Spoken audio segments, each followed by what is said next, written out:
आपने खुद अगर मैं कविताओं की बात करूं, दरअसल आपके साथ बातचीत करने में एक बड़ा संकट है कि आप अलग-अलग दौर में अलग-अलग चीज़ें करते रहे और जीवन के जितने भी पहलू हो सकते हैं, खासकर चिंतन और बौद्धिकता के, उन पे आपकी अलग-अलग यात्राएँ हैं। एक कविता की कुछ पंक्ति है कि 70 करोड़ से ज़्यादा लोगों के आँसू और पसीने और खून में लिथड़ी एक भाषा, पिछली सदी का चिथड़ा हो चुका डाकिया अभी भी जिसे बाँटता है। सभ्यता के इतिहास की सबसे असभ्य और सबसे दर्दनाक चिट्ठियाँ।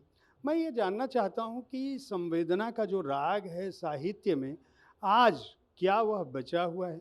क्या हमारा आज का साहित्यकार उसी करुणा को, उसी पीड़ा को, उसी दर्द को, उसी स्तर पर जाके समझ पा रहा है जिस जगह आम व्यक्ति या जिसे गांधी कहते हैं कि देश का आखिरी व्यक्ति, क्या वहाँ तक हमारे साहित्य की भाषा पहुँच रही है? ये सचमुच एक ऐसा प्रश्न है, इसका उत्तर वही जो हम लोग अभी बात कर रहे थे कि हमारी विच्छिन्नता कितनी है, कितनी होती जा रही है। एक नई टेक्नोलॉजी आती है और हम जिसको हम ऑर्गेनिक रियलिटी कहते हैं, जो आज की भाषा में जिसको ग्रास रूट रियलिटी कहते हैं, तो उससे हम दूर होते जाते हैं।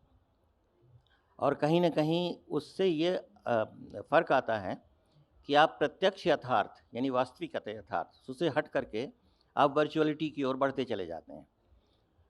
और मुझे लगता है कि जैसे जितना जुड़ाव मुंशी प्रेमचंद का या उस समय के लोगों का रहा, आज भी हैं, आज भी गाँव में हैं, कस्बों में हैं लोग।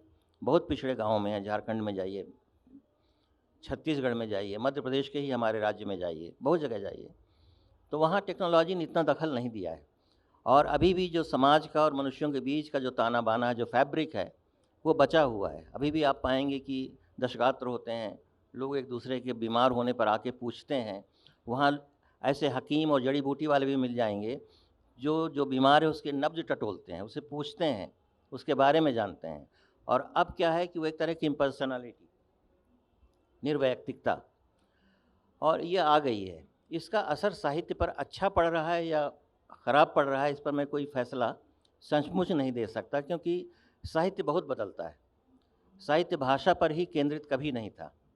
भाषा ही इतनी बदली है कि अब आप पुराने समय के उपन्यास पढ़ें, वो इतने मोटे 2000 पेज, 3000 पृष्ठ, 6000 पृष्ठ है ना, कौन पढ़ेगा?